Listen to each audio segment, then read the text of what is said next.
Et nous voilà avec Alicia Fall qui va s'intéresser au savoir-faire local, à l'excellence de Biot cette fois-ci et sa verrerie.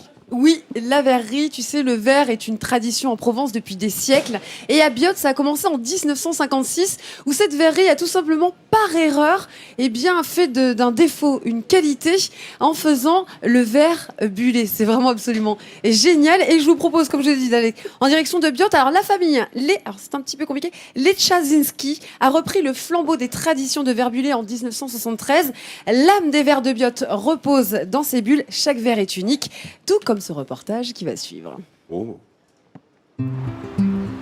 Perché au beau milieu d'un écrin de verdure, entre Nice et Cannes, le village médiéval de Biot a su conserver une qualité de vie et un patrimoine artisanal important, notamment grâce à l'art du verre. Si la tradition du verre en Provence est millénaire, l'histoire de Biot a commencé en 1956 avec la création de cette verrerie située en contrebas du village. Et ce qui fait sa particularité, c'est ça, une petite bulle présente sur toutes ses pièces. Nous sommes la bulle et la couleur. Et dans les créations que nous faisons, il y a toujours cette idée qu'il ne nous lâche pas. C'est la bulle et la couleur. À l'origine, la verrerie a voulu imiter certains verres anciens qui contenaient des bulles non désirées, dues à un défaut dans la matière. Mais Biot a su maîtriser la bulle en l'emprisonnant volontairement entre deux couches de verre. D'un défaut est donc née une qualité. La famille Le Czasinski a repris le flambeau il y a plus de 40 ans. Aujourd'hui, c'est Anne et son frère qui perpétuent cette tradition bien ancrée dans la région. Pour moi, le verre de Biot a l'image de la Côte d'Azur. C'est-à-dire qu'on vend le bleu de la mer, on vend cette douceur de vivre. Nous, on est sur ce territoire, on est fiers d'y être et on ne se voit pas ailleurs. Et ce verre bullé n'existerait pas sans maître verrier. Bienvenue donc au croisement magique entre le feu et le verre. Ici, tous les objets sont façonnés à la main. Marc est l'un des plus anciens maîtres verriers de Biot. Il travaille ici depuis 40 ans. Le verre, ça m'a pris comme une passion parce que au bout de 40 ans, j'ai toujours autant envie de le faire. Et chaque jour, c'est différent parce que le verre, c'est quelque chose de pas facile à maîtriser. Il y a des jours où on arrive bien, des jours où on peut moins bien. Et il y a tellement de choses à faire de différentes que c'est vraiment passionnant, quoi. Aujourd'hui, Marc s'attaque à la confection de verre à pied. Le verre est composé de sable, de calcaire et de soude. Ces produits sont mélangés puis introduits dans ce four à plus de 1000 degrés. C'est sous l'effet de la chaleur que les ingrédients fondent et se transforment en pâte molle que Marc va pouvoir alors travailler. Alors là, je prends le verre à 1100 degrés. C'est un premier cueillage qu'on appelle la poste.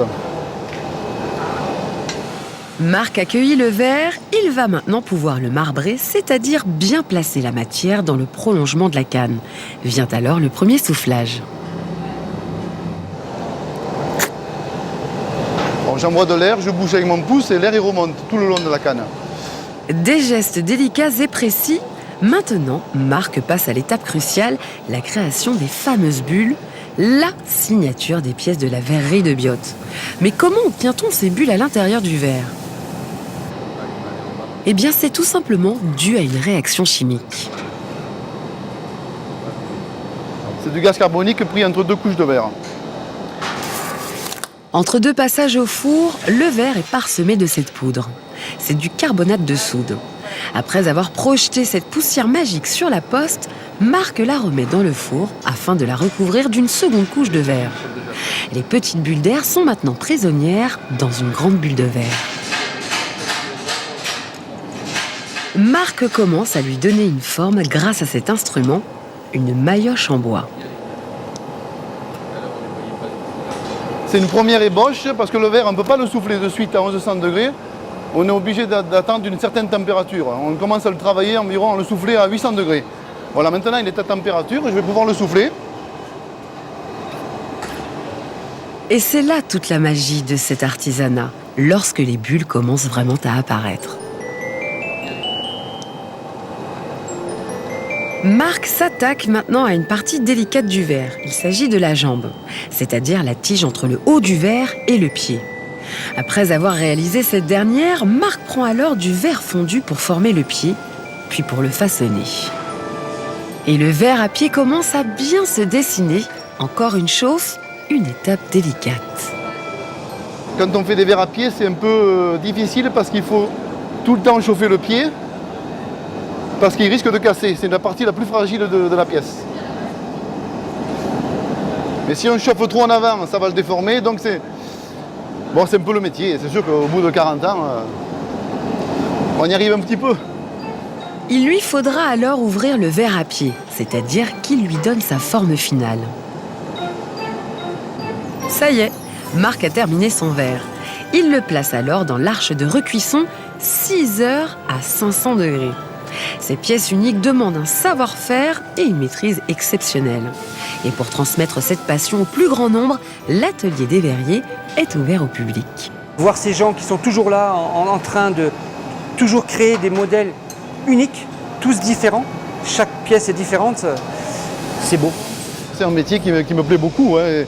Maintenant, je suis près de la retraite et j'ai un peu peur de m'arrêter parce que c'est vraiment un métier qui me plaît, que j'aimerais encore pouvoir faire, continuer à faire, parce que c'est vraiment prenant, quoi. Un métier passionnant, un patrimoine préservé dans une région authentique. La verrerie de Biot a encore de beaux jours devant elle grâce à son patrimoine artisanal incroyable et surtout à un savoir-faire connu au-delà de nos frontières.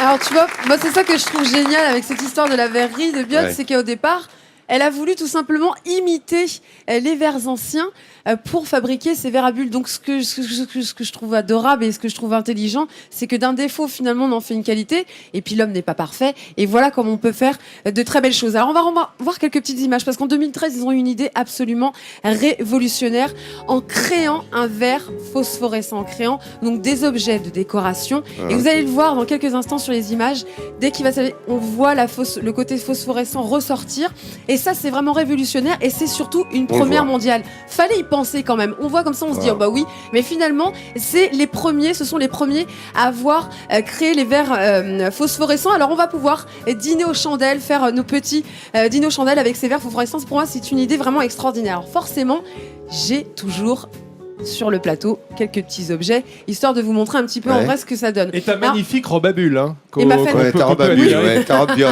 Elle a une robe Biot. C'était étonnant d'abord de toi, Vincent, mon cher ami. Mais t'inquiète pas, je reviens à toi dans quelques minutes. Donc là, on voit bien tout le travail des bulles. Donc là, c'est un objet décoratif, bien évidemment. Donc on peut voir à l'intérieur les petites bulles qui peuvent ressortir. Donc, comme on le dit, les bulles sont fabriquées parce que les deux verres sont coincés. On est d'accord ? Ensuite, on a bien sûr aussi des objets qui vont servir des objets de table. Donc là, on a tout simplement une carafe d'eau avec cruche. Le verre, voilà, une cruche, servie par une cruche. Et je vais servir, bien évidemment... l'autodérision, faut savoir rigoler un peu, s'il vous plaît. Elle est magnifique, et là, je vais servir un verre d'eau bien frais à mon ami Vincent. C'est très aimable, merci beaucoup. Et puis d'eau fraîche. Et puis il faut boire parce qu'il faut penser à s'hydrater, comme l'avait dit. Les vieux surtout. Hein. Oui, c'est ça. Oh le taquet. C'est sympa, tu mets Non mais j'allais dire que c'est exactement dans le verre ce qui se passe avec la pâte à pain, la pâte à focaccia qu'on a vu tout à l'heure. On enferme des bulles qui sont faites par le gaz carbonique qui lève à l'intérieur. Voilà. D'ailleurs, c'est un talent midi en France. Alors, bien évidemment, on leur remet un talent midi en France à la verrerie pour ce savoir-faire artisanal qui date de plusieurs dizaines d'années. On les remercie déjà de nous avoir ouvert leur atelier. Voilà. Merci beaucoup Alicia et bravo, coup de chapeau à Biot qui méritait largement ce talent midi en France. Ces verres sont magnifiques. C'est vrai que si vous venez ici dans la région, n'hésitez pas à en acheter. C'est une petite merveille.